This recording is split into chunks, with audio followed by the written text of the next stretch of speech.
예, 지난 주일부터 웨스트민스터 신앙고백 제24장 혼인과 이혼에 관하여 우리가 생각하고 있습니다. 먼저 신앙고백서 24장 1절부터 6절을 같이 한번 읽고 시작하실까요? 자, 같이 한번 1절부터 읽겠습니다. 1절. 혼인은 한 남자와 한 여자 사이에 이루어져야 합니다. 즉, 한 남자가 동시에 여러 아내를 두거나 한 여자가 동시에 여러 남편을 두는 것은 다 불법입니다. 2절. 혼인은 남편과 아내가 서로를 돕기 위하여 합법적인 자녀를 얻어 인류를 증가시키고 거룩한 씨를 통해 교회를 증대시키기 위하여 또한 부정을 방지하기 위하여 하나님께서 내신 제도입니다. 3절. 스스로 판단하여 결혼에 동의할 수 있는 사람은 누구나 합법적으로 혼인할 수 있습니다. 그렇지만 그리스도인들은 오직 주 안에서 혼인해야 합니다. 따라서 참된 개혁 신앙을 고백하는 이들은 불신자나 교황주의자들, 기타 우상 숭배자와 혼인해서는 안 되며, 또한 하나님을 경외하는 이들은 악명 높은 생활을 하는 자나 저주받을 이단을 고수하는 자들과 혼인하여 짝이 맞지 않는 멍에를 메어서는 안 됩니다. 4절. 하나님의 말씀에서 금하는 대로 가까운 친척이나 인척 간에는 혼인하지 말아야 합니다. 또한 그러한 근친 결혼은 인간의 법이 허용하거나 양편이 동의한다고 해도 합법적이지 않으므로 이들이 부부로서 함께 살 수는 없습니다. 남자는 자기의 권력 지친과 혼인할 수 없는 것처럼 아내의 권력 지친과도 혼인할 수 없으며, 여자도 자기의 권력 지친과 혼인할 수 없는 것처럼 남편의 권력 지친과도 혼인할 수 없습니다. 5절. 약혼 후에 범한 간음이나 음행이 혼인 전에 드러나면 무죄한 편에서 그 약혼을 파기할 수 있습니다. 혼인한 후에 저질러진 간음에 대하여는 무죄한 편에서 이혼 소송을 제기할 수 있고, 이혼 후에는 간음한 편을 죽은 자처럼 간주하여 다른 사람과 합법적으로 혼인할 수 있습니다. 6절. 인간은 심히 부패하여 어떤 구실을 만들어서라도 하나님께서 혼인으로 짝지어 주신 것을 부당하게 나누려는 경향이 있지만, 간음한 경우와 고의적으로 배우자를 버려서 교회나 국가가 이를 어찌 해결할 도리가 없을 경우를 제외하고는 어떤 것도 혼인의 결속을 해소할 충분한 사유가 되지 못합니다. 충분한 사유가 있어서 이혼하는 경우 공적으로 정당한 절차를 밟아 이를 행하여야 하며, 이혼에 관한 사안을 당사자들의 뜻과 판단에 맡겨두어서는 안 됩니다.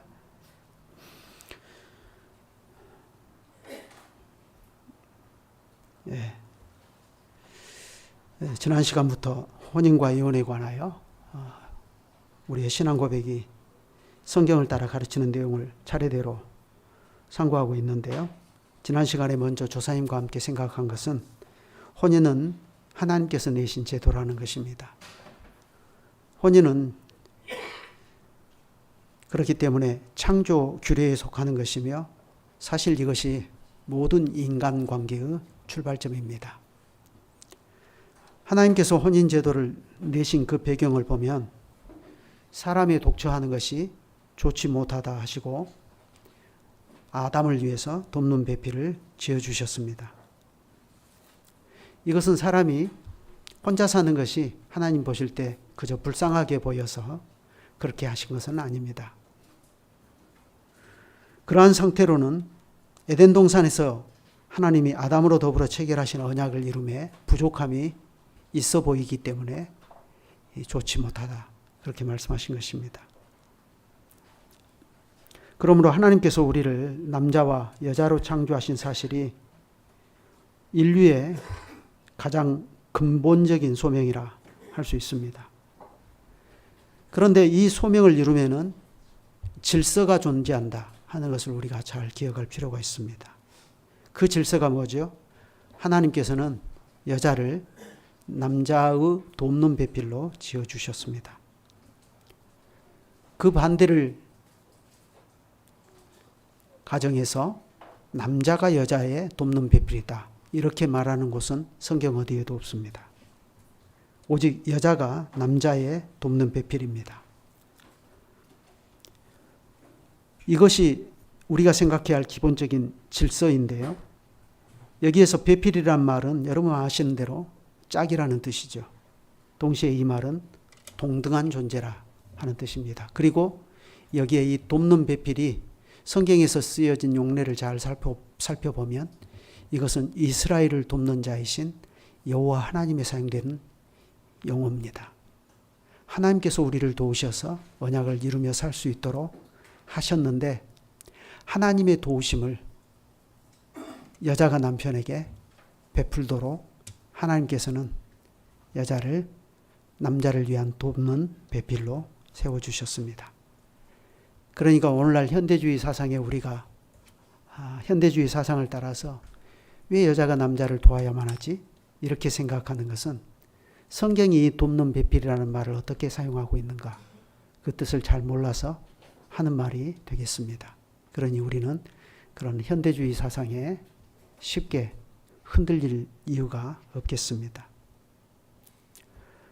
하나님께서 여자를 남자의 돕는 배필로 세우셨기 때문에 여자는 남자를 도와서, 그러니까 남자가 가지고 있는 남성의 소명을 도와서 함께 이룸으로 여자는 자기의 소명을 이룹니다.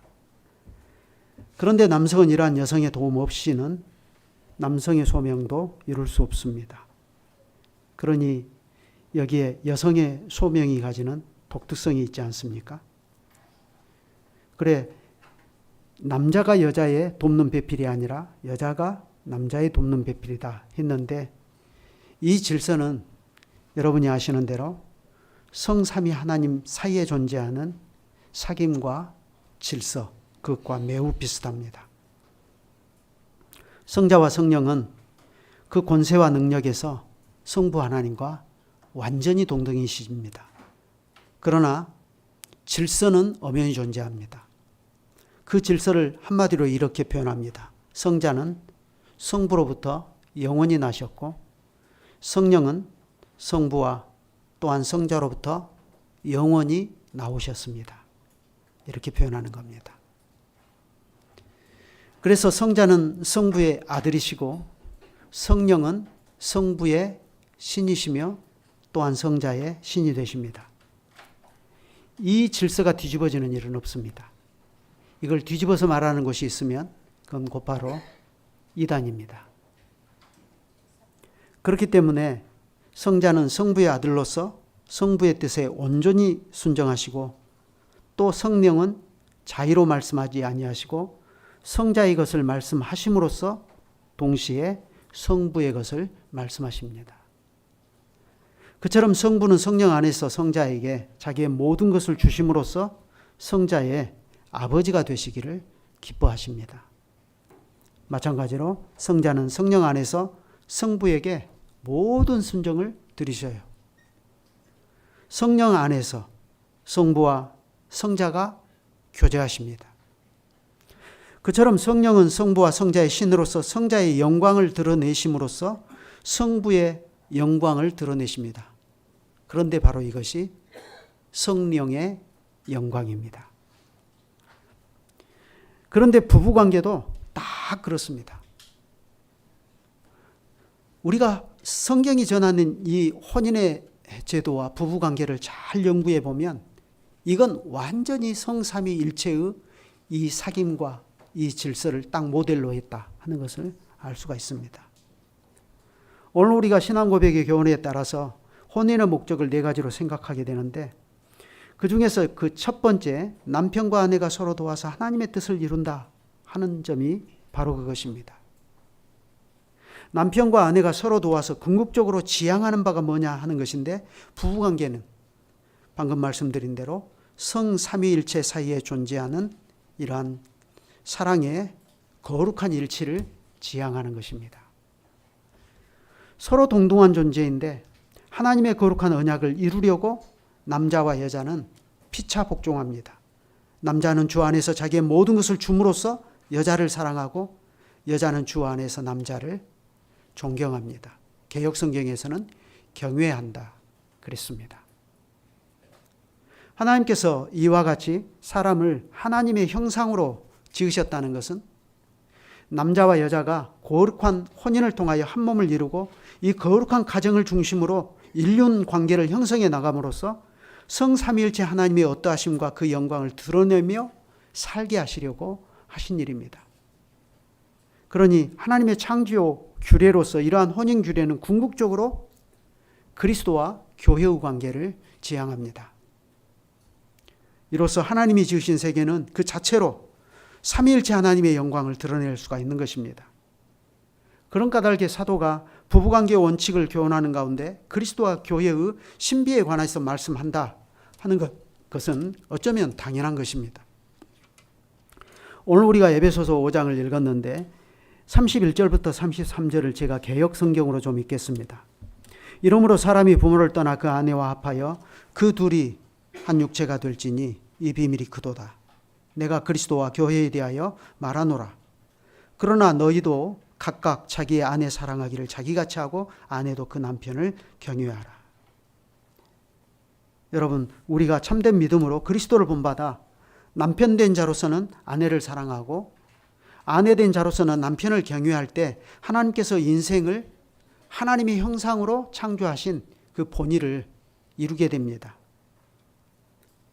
참된 믿음으로 그리스도의 생명을 받아서 그리스도의 인격으로 피차 사랑하고 그리스도의 능력으로 피차 복종하는 가정이 그만큼 중요한 것입니다. 그래, 그러한 가정에서는 그만큼 하나님을 경외하는 믿음으로 하늘의 주님을 지극히 복되게 섬기게 됩니다. 그리고 더 나아가 그러한 가정들이 모여서 이루고 있는 교회들이 그리스도 안에서 서로 연합하여 함께 하나의 교회를 이루고 있다라고 하는 것은 거기에서 하나님이 창조하신 하나님 나라의 영광이 찬연히 빛나게 되는 것입니다. 당연히 그렇게 되면 우리 고백서에서 요약하는 혼인제도의 목적도 너무나 분명하게 실현이 될 것입니다. 하나님 나라의 실질이 거기에서 드러나게 될 것입니다. 하나님의 뜻대로 교회가 세상에 빛과 소금으로 나타날 것입니다. 그러니 우리가 가정에서 남편이 어떠한 심정으로 아내를 대하고 또 아내가 어떠한 심정으로 남편을 대하는가 하는 그 태도 하나하나가 이런 중대한 의미를 가지는 것입니다. 그런데 이런 큰 의미가 있는 혼인의 규례를 훼손하고 혼인의 본의를 무너뜨리려고 하는 행위가 하나님 앞에서 얼마나 두려운 일이겠습니까? 우리가 그것을 간과해버리는 경향들이 있습니다. 혼인이 이처럼 중요한 것이기 때문에 우리 고백서를 보면 일부 일처를 제1절에서 가장 먼저 단언합니다. 혼인은 한 남자와 한 여자 사이에서 이루어져야 한다 하는 것입니다. 왜냐하면 이것이 창조 규례로서 혼인 제도를 내신 하나님의 소명을 이룸에 있어서 가장 기본이 되는 까닭에 그렇습니다. 하나님께서는 얼마든지 한 사람의 남자를 위해서 여러 명의 여자를 만들어서 한꺼번에 주실 수 있었어요. 하나님은 충분히 그럴 능력이 되셔요. 그럼에도 불구하고 그렇게 하지 않은 이유가 있다고 했죠. 그게 뭡니까? 거룩한 자손을 얻고자 함이라. 경건한 자손을 얻고자 함이라. 여기서 경건한 자손은 하나님의 언약을 따라서 참된 믿음으로 하나님을 경외하는 거룩한 자손을 말합니다. 그래 이러한 경건한 자손들의 존재는 혼인의 제도를 내신 하나님의 뜻을 이룸에 가장 기본이 되는 것입니다. 그렇기 때문에 이어지는 2절은 하나님께서 혼인 제도를 내신 뜻을 아주 현실적인 안목으로 제시합니다. 혼인의 목적을 4가지로 말하는데 첫 번째는 이미 앞에서 말씀드린 것처럼 남편과 아내가 서로 도와서 하나님의 뜻을 이루도록 하시는 것입니다. 그리고 두 번째는 합법적인 출산을 통한 인류의 증가이고 셋째는 거룩한 씨를 통한 교회의 증대입니다. 그리고 네 번째는 지극히 죄 아래에 있는 우리의 현실을 반영한 것으로 이것은 부정을 방지할 목적입니다. 바울이 고린도 교회에 말씀을 전할 때 한 말입니다. 음행을 피하기 위하여 남자마다 자기 아내를 두고 여자마다 자기 남편을 두라. 남편은 그 아내에 대한 의무를 다하고 아내도 그 남편에게 그리할지라. 그리고 또 더 나아가서 만일 절제할 수 없거든 결혼하라. 정욕이 불같이 타는 것보다 결혼하는 것이 나으니라. 이렇게 말했습니다. 그렇다고 한다면 여기서 우리가 한 가지 생각해 볼 점이 있습니다. 여러분, 혼인만 하면 음행의 문제가 저절로 해결됩니까? 오늘날 이혼 문제를 전문으로 하는 변호사들의 얘기를 들어보면 이혼의 가장 큰 외도는요, 원인은요 외도라고 합니다. 등산 가서, 골프 가서 외도가 많이 일어난다고 그래요. 그렇다면 사도 바울이나 웨스트민스터 신학자들은 이걸 모르고서 지금 이런 얘기를 할까요? 그들은 혼인이 부정을 방지하는 만능 열쇠라고 생각하는 것입니까? 그렇지 않습니다. 사도 바울의 교훈을 통해서 볼 수 있듯이 유해인들은 우리가 상관할 바 아닙니다. 그렇지만 하나님의 교회에 대해서는 우리가 이것을 교훈해야 하는 것입니다. 바울이 고린도전서 5장에서 그 말을 하지 않습니까? 내가 너희에게 쓴 편지에 음행하는 자들을 사귀지 말라 하였거니와, 이 말은 이 세상에 음행하는 자들이나 탐하는 자들이나 속여 빼앗는 자들이나 우상 숭배하는 자들을 도무지 사귀지 말라 하는 것이 아니니, 만일 그리하려면 너희가 세상 밖으로 나가야 할 것이라. 과연 그렇지 않아요? 세상에 음행하는 사람들, 우상 숭배하는 사람들, 속여 빼앗는 사람들이 얼마나 많습니까? 그런데 그런 사람들을 다 이 사람은 사귀면 안 돼, 이 사람은 사귀면 안 돼, 이런 사람 상종하면 안 돼, 다 가지치기 하면 우리는 결국 어떻게 해야 돼요? 세상 밖으로 나가야 돼요. 그런 얘기가 아니라는 거예요. 그럼 뭐냐? 이제 내가 너희에게 쓴 것은 만일 어떤 형제라 일컫는 자가 음행하거나 탐욕을 부리거나 우상 숭배를 하거나 모욕하거나 술 취하거나 속여 빼앗거든, 그런 사람은 사귀지도 말고 그런 자와는 함께 먹지도 말라. 이 성찬에 같이 먹지 말라. 애찬도 하지 말라는 거죠. 그러면서 이렇게 말합니다. 밖에 있는 사람들을 판단하는 것이야 내게 무슨 상관이 있으리오마는. 교회 밖에 있는 사람들, 그 사람들이 음행하고 사는 거, 그 내가 뭐 하려고 판단하느냐. 그렇지만 교회 안에 있는 사람들이야 너희가 판단하지 아니하리야. 밖에 있는 사람들은 하나님께서 심판하시려니와 이 악한 사람은 너희 중에서 쫓아내라. 음행하고 회개하지 않는 사람을 교회에서 쫓아내라, 이겁니다. 여러분, 혼인도 마찬가지입니다. 하나님을 경외하는 믿음으로 이루어지는 이 침실의 거룩함은 그것이 곧바로 거룩한 교회의 보존과 연결됩니다. 그러니 우리가 부정을 방지할 목적으로 하나님께서 혼인의 제도를 내셨다는 것은 그것을 우리는 좀 더 넓은 의미로 보아야 합니다. 하나님께서는 죄 아래 놓여 있는 주님의 교회를 거룩히 보존하실 목적으로 혼인의 제도를 내신 것입니다. 그러니 진정한 의미에서 혼인의 진정한 의미와 목적은 우리의 모든 죄의 진정한 사함이 되는 예수 그리스도의 십자가, 그 아래에서만 혼인의 진정한 의미와 목적이 이루어지는 것입니다. 바울이 골로새서 1장에서 전했습니다. 또한 그가 만물보다 먼저 계시고 만물이 그 안에 함께 섰느니라. 그는 몸인 교회의 머리라. 여러분, 그리스도는 만물보다 먼저 계신 분이십니다. 그런 분이 교회의 머리로서 만물을 통치하셔요. 심지어 이 만물이 이 그리스도 안에서 함께 서 있습니다. 지탱하고 서 있죠. 그러니까 그리스도는 만물을 지탱하는 대들보와 같은 분입니다.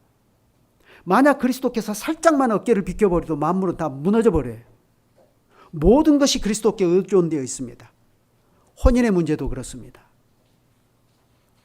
혼인관계를 포함해서 만사가 오직 그리스도 안에서 제자리를 차지합니다.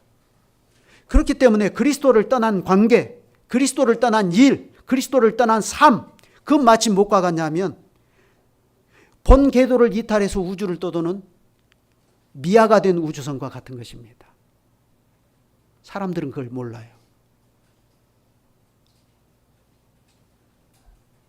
그리스도를 떠난 혼인, 그리스도 밖에서 이루어지는 혼인도 딱 그렇습니다. 오직 그리스도 안에서만 혼인은 본래의 최종 목적을 이룰 수 있습니다. 그런 까닭에 우리가 혼인에 관하여 배울 때도 우리가 목표로 삼아야 할 일은 그리스도를 아는 것이고 그리스도로 행하려고 하는 것입니다.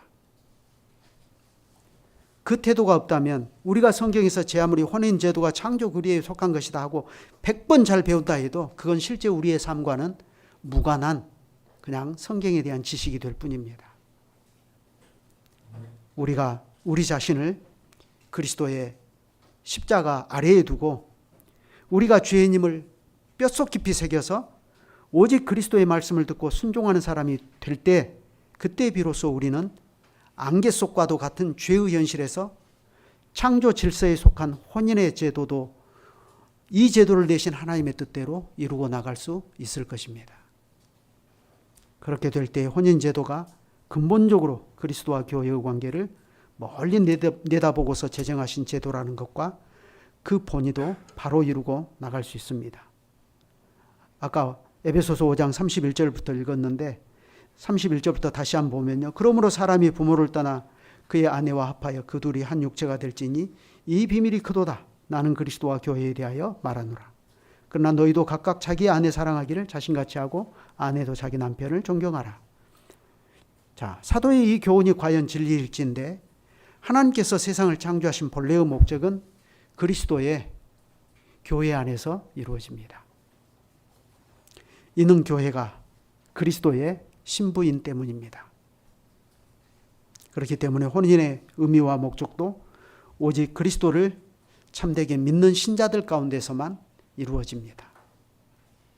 그리스도를 믿는 남편과 아내, 이 관계에서만 혼인을 창조 규례로 세우신 하나님의 뜻이 이루어지는 것입니다. 그렇기 때문에 혼인은 오직 주 안에서만 하는 것입니다. 그러므로 거룩한 사도가 에베소서 5장에서 가르친 부부관계의 원칙은 사랑과 복종과 서로 격려하는 것인데 이 원칙은 그리스도와 연합된 교회와 신자의 삶의 원칙을 부부관계에다가 적용한 것입니다. 에베소서 5장 1절부터 2절을 한번 보실까요?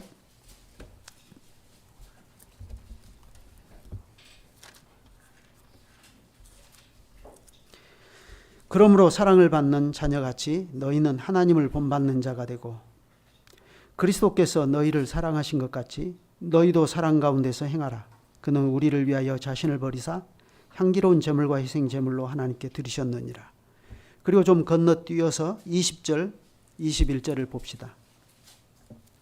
자, 같이 한번 이번엔 읽으실까요? 시작. 범사에 우리 주 예수 그리스도의 이름으로 항상 아버지 하나님께 감사하며 그리스도를 경외함으로 피차 복종하라.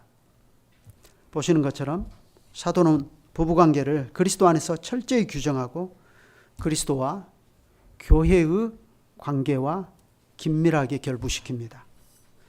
그러므로 거룩한 사도에 따르면 그리스도를 떠나서는 태초에 하나님께서 세우신 혼인의 제도는 설 수가 없고 그리스도와 교회의 관계를 지향하는 일이 없이는 부부관계는 그 의미를 잘 이룰 수가 없습니다. 그러므로 우리 고백서가 제시하는 혼인의 목적들은 오직 그리스도 안에서 성취될 수 있습니다. 우리 고백서가 성경에 제시된 것으로서 요약하는 혼인의 이 목적들은 이와 같이 오직 그리스도와 교회의 관계에 의해서만 그 의미가 분명해지는 것입니다. 그러므로 첫 번째로 열거된 이 목적, 곧 부부의 서로 도움이라고 하는 이 목적은 남자와 여자의 소명의 목표가 그리스도와 교회에 있고 남편이 아내를 대하고 아내가 남편을 대하는 심정과 태도가 그리스도와 교회의 관계를 지향해 나가는 데서 바르게 성취될 수 있습니다. 방금 21절까지 읽었는데 22절부터 한번 27절까지 한 목소리로 읽어보실까요? 시작. 아내들이여 자기 남편에게 복종하기를 주께 하듯하라. 이는 남편이 아내의 머리됨이 그리스도께서 교회의 머리됨과 같음이니 그가 바로 몸의 구주시니라. 그러므로 교회가 그리스도에게 하듯 아내들도 범사에 자기 남편에게 복종할지니라. 남편들아 아내 사랑하기를 그리스도께서 교회를 사랑하시고 그 교회를 위하여 자신을 주심같이 하라. 이는 곧 물로 씻어 말씀으로 깨끗하게 하사 거룩하게 하시고 자기 앞에 영광스러운 교회로 세우사 티나 주름 잡힌 것이나 이런 것들이 없이 거룩하고 흠이 없게 하려 하심이라. 흔히 생각해 보면 남편과 아내의 관계는 어떻게 생각하죠? 매우 개인적이고 사사로운 관계처럼 우리가 흔히 생각합니다. 그러나 계속해서 말씀드리지만 이 사도의 가르침에 따르면 이 관계는 그리스도와 교회의 세계를 구현하는 일을 지향합니다. 물론 다른 모든 인륜관계가 이 거룩하고 영원한 목적을 지향합니다. 그렇지만 그 중에서도 부부관계는 다른 어떤 관계보다도 독특한 점이 있습니다. 특히 그 중에서도 합법적인 부부관계 안에서 이루어지는 출산을 통한 인류의 증대라고 하는 면도 그렇습니다. 이것은 곧바로 거룩한 씨를 통해 교회를 증대시키기 위함이다 하는 이 세 번째 목적과 곧바로 만납니다. 이걸 빼놓고는 단순한 인류의 증대와 번성이라는 것은 큰 의미가 없어요.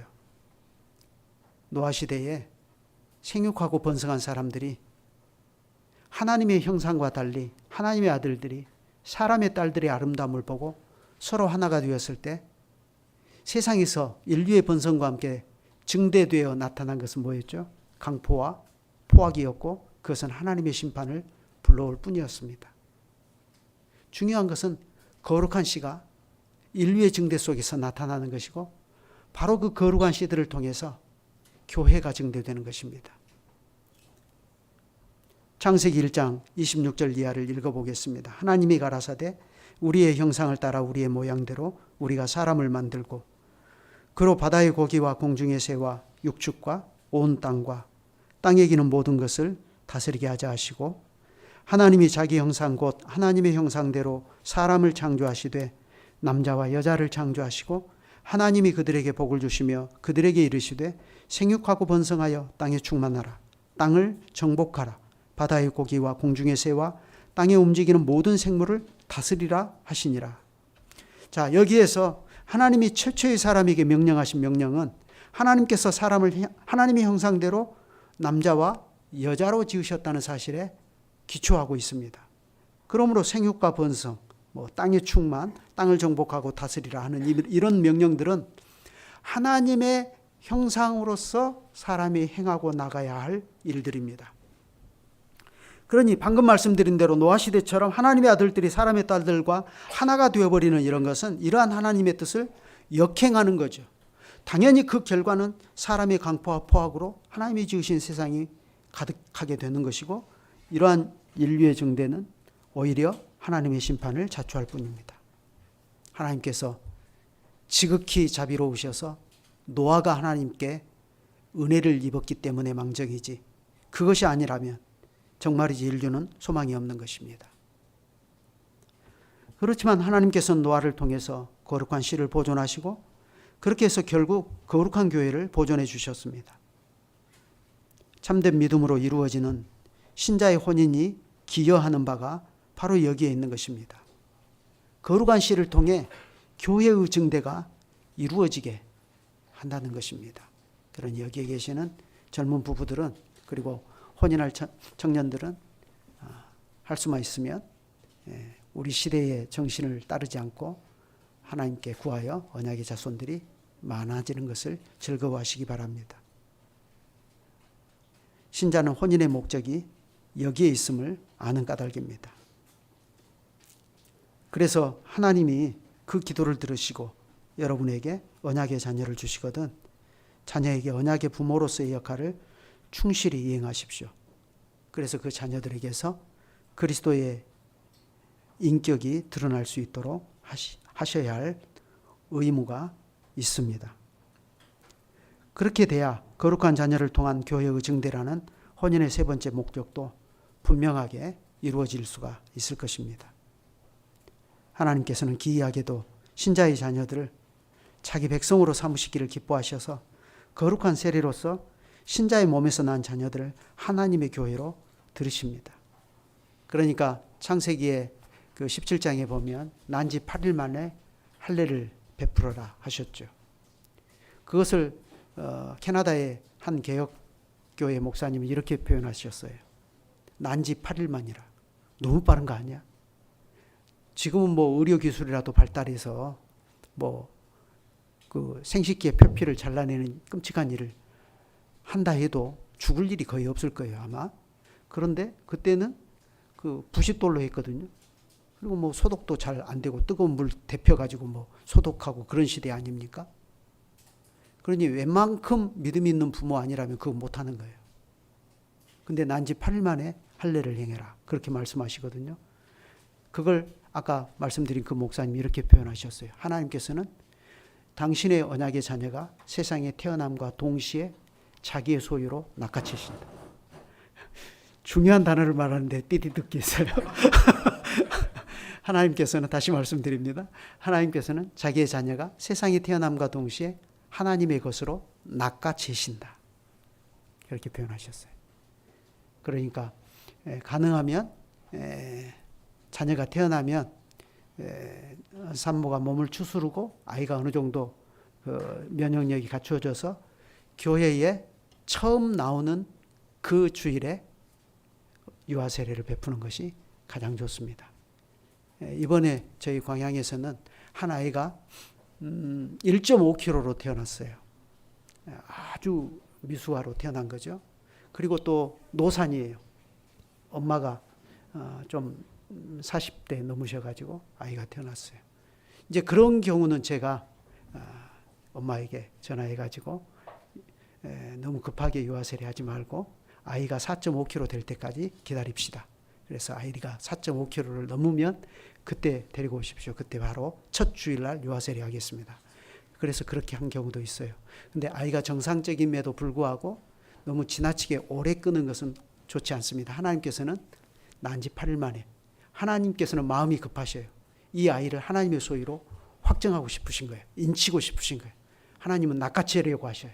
그러니 부모는 하나님의 그 조급한 마음을 알고 자기도 믿음으로 아이를 데리고 하나님께 나오는 것이 옳습니다. 그렇게 해서 교회는 하나님께서 자기 자녀로 받으신 그 아이를 교회의 신자로 받아들이는 것입니다. 하나님의 백성으로 인정하는 것이에요. 그리고 유아세례만 베푸는 것이 아니라 부모는 유아세례 베풀 때 하나님께 서약하죠. 그 서약을 신실히 따라서 아이를 위해서 기도하고 또 아이와 함께 기도하는 거예요. 그럴 때 제가 종종 듣는 질문이 기도를 어떻게 아이를 위해서 해야 됩니까? 근데 유아세례 베풀 때 그 기도문이 있죠. 너무 훌륭한 겁니다. 정말로 훌륭한 신학자들이 유아세례의 의미를 잘 살려서 그 아이를 위해서 기도하고 있잖아요. 그 유아세례 기도문 그거 가지고 늘 아이를 위해서 기도해 주시면 됩니다. 잠을 재울 때, 잠 재울 때 그 기도하면서 재우세요.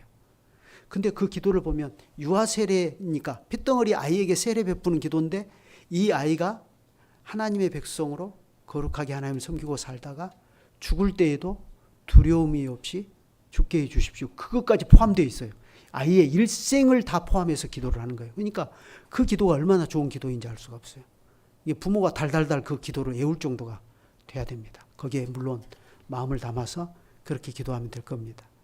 저는 혼인했을 때는 그리고 이제 제 큰아이와 둘째 아이가 큰아이가 지금 아까 승준이가 몇 살이라고 했죠? 승준이보다 한 살 아래인 것 같아요. 제 큰아이 진영이하고 동갑이니까. 그지? 진영이? 승준이하고 나이가 어떻게 되냐? 똑같냐? 그러냐? 그러면 우리 큰아이가 한 살 더 많은데? 취소입니다. 그런데요, 그때는 이런 걸 잘 몰랐어요. 물론 유아세례는 베풀었죠. 유아세례는 받게 했죠. 근데 이런 걸 잘 모르고 저는 부지런히 아이들 재울 때 너는 시냇가에 심은 나무라 그 노래를 맨날 불러줬어요. 맨날부터 잔주는 시냇가에 경주는 시냇가에 이거 불러줬어요. 재울 때. 그러니까 애들이 그걸 기억하는 거예요. 근데 아이들이 이제 큰아이가 아이를 낳아가지고 가보니까 지금도 재울 때 그 노래 똑같이 해주고 있대요. 그래서 내가 그 기도문으로 해라. 좀 발전해야 되지 않겠냐. 그래서. 근데 그 기도문이 참 좋아요. 그리고 그 시냇가에 심은 나무 아이들에게 불러주면 참 아이들이 그런 노래 이렇게 들으면서 부모로부터 들으면서 자라면 좋습니다.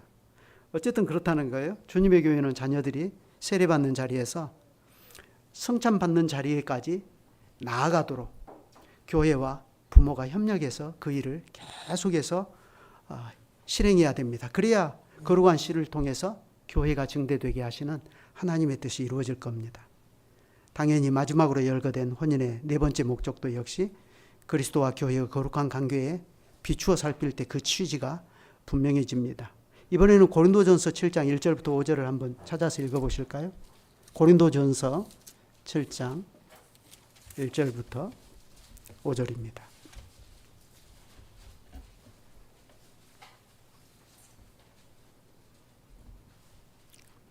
같이 한번 오후 시간이니까 1절부터 5절 같이 한번 읽어보십시다. 너희가 쓴 문제에 대하여 말하면 남자가 여자를 가까이 아니함이 좋으나 음행을 피하기 위하여 남자마다 자기 아내를 두고 여자마다 자기 남편을 두라. 남편은 그 아내에 대한 의무를 다하고 아내도 그 남편에게 그렇게 할지라. 아내는 자기 몸을 주장하지 못하고 오직 그 남편이 하며 남편도 그와 같이 자기 몸을 주장하지 못하고 오직 그 아내가 하나니 서로 분방하지 말라. 다만 기도할 틈을 얻기 위하여 합의상 얼마 동안은 하되 다시 합하라. 이는 너희가 절제 못함으로 말미암아 사탄이 너희를 시험하지 못하게 하려 함이라. 이건 고린도 교회를 대상으로 하는 말인데요. 고린도 교회 어떤 사람들이 아마도 부활의 도리를 잘 배우지 못해서 혼인 규례를 무시하는 금욕주의나 혹은 정반대로 아주 방탕하여 침소를 더럽히는 입장에 떨어진 것이 이 말씀의 배경이 되는 것입니다. 그런데 이런 것은 사람이 복음을 믿는다 하면서도 사람의 지혜와 힘을 의지해서 사람의 논리로 복음을 이해하려고 하니까 이런 오류에 떨어지는 것입니다. 그래 사람이 복음을 깨달았다 하면서 복음을 아는 사람은 금욕주의 해야 된다 해서 이미 혼인한 사람들도 부부관계를 멀리하고 또 정반대로 어떤 사람들은 이 육체는 다 멸하여질 것이니까 그냥 허랑방탕하게 살아도 되는 것처럼 생각하면 그렇게 하면 교회가 더 거룩해집니까? 그렇지 않다는 것이에요. 오히려 교회에서는 음행이 더욱 빈번하게 발생하게 되고 심지어 고린도 교회에서는 여러분이 아시는 대로 자기 아버지의 후처를 취하고도 회개하지도 않는 뻔뻔함이 교회 안에 발생했습니다. 그렇지만 참된 믿음은 자기가 죄인인 것을 절실히 깨닫고 자기의 어떠한 힘과 어떠한 지혜도 인정하지 아니하고 다만 성신을 의지하여 그리스도만 하나님의 지혜와 능력으로 붙드는 것입니다. 혼인의 마지막 목적, 부정을 방지하기 위해서 혼인의 제도를 만드셨다 하는 이 목적에서 우리가 배워야 할 근본적인 내용이 그거예요.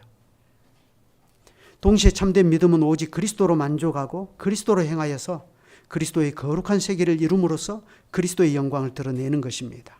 이렇게 될 때 혼인의 네 번째 목적, 부정을 방지하기 위한 목적도 성취할 수 있습니다. 참된 믿음은 그리스도께서 하나님 우편에 좌정하여 계시는 위의 것, 곧 하나님의 나라의 일들을 전심으로 구하는 것인 까닭에 혼인관계에서 그리스도와 교회의 거룩한 사랑의 일치를 당연히 추구하고 나가는 것입니다. 성적 측면에서 부도덕한 생활을 방지한다는 것도 바로 그 점에서 우리는 힘써야 할 부분입니다. 사도가 교훈한 대로 혼인의 관계에 들어간 사람은 자기 몸을 자기가 주장하지 아니함으로써 점점 거룩한 사랑의 일치에 나아갑니다. 하나님 나라에서는 이렇게 자기를 자기의 것으로 생각하지 않고 심지어 자기 몸을 자기가 주장하지 아니하려는 태도로 각자 의무를 다합니다. 오직 하나님과 거룩한 사귐을 나누는 일 외에는 부부관계보다 앞서는 것이 없다고 생각하고서 참된 사랑 가운데서 거룩한 일치를 이루고 나가기를 힘쓰는 것입니다. 이는 부부의 하나됨이 하나님과 거룩한 사귐에 나아가는 방편이 되는 까닭입니다. 이 부부관계가 틀어지면 벌써 기도가 막히지 않습니까? 그러니 부부는 그리스도와 교회의 거룩한 관계를 바라보면서 피차 그리스도적인 사랑으로 대하고 피차 복종하는 것입니다. 그러한 부부는 고백서에서 열거한 혼인의 이 성경적인 목적을 잘 이루고 나갈 수 있을 것이고, 그런 관계 속에서 부부는 영원한 나라를 더욱더 소망하며 나아갈 수가 있을 것입니다. 기도드리겠습니다. 하늘에 계신 우리 아버지, 성삼위일체 하나님께서 거룩한 사랑의 교제 가운데서 창조를 이루시고 친히 만드신 세상에 삼위 하나님의 사귐이 찬연히 빛나는 주님의 나라를 세우시려고 사람을 창조하시되 사람을 하나님의 형상을 따라 남자와 여자로 만드시고 이 둘을 혼인으로 묶어 한 몸으로 연합되게 하신 뜻을 저희들에게 가르쳐 주셔서 감사합니다. 무거운 죄의 현실에서 하나님의 말씀이 가르쳐 주는 혼인의 거룩한 뜻은 너무나 높고 높아서 저희로서는 그 뜻을 다 이루고 살아가기가 불가능에 가까운 것이지만, 그러나 하나님께서는 그리스도와 교회의 관계 안에서 저희가 늘 살게 하시고 지극히 복된 이 관계 속에서 혼인의 뜻을 잘 배워서 우리 자신을 부인하면서 서로 자기 주장하지 않고 남편과 아내의 관계 안에서 서로 도와 그리스도와 교회의 관계를 지향하신 하나님의 뜻을 늘 이루며 살도록 하셨으니 저희도 그러한 하나님의 은혜를 바르게 알고 각자 거룩한 가정들을 힘써 이루고 나아가게 하여 주시기를 구합니다. 우리의 현실은 죄 아래에 있고 우리의 본성은 하나님과 이웃을 미워하는 성향으로 늘 기울어져 있지만, 그러나 이러한 하나님의 말씀과 그 교훈이 마치 중력을 거스르듯 죄로 기울어져 있는 우리의 악한 성향도 넉넉히 거슬러서 하나님의 뜻을 따라 거룩한 혼인의 관계 안에서 이 교회 교우들의 각 가정이 바르게 서고 이러한 가정들이 모여서 함께 이루고 있는 교회도 그리스도의 신부인 거룩한 교회로서 지극히 바르게 서 나가는 은혜를 매 주일마다 이 회중이 누릴 수 있게 하여 주시옵소서. 주 예수님의 이름으로 기도드립니다. 아멘.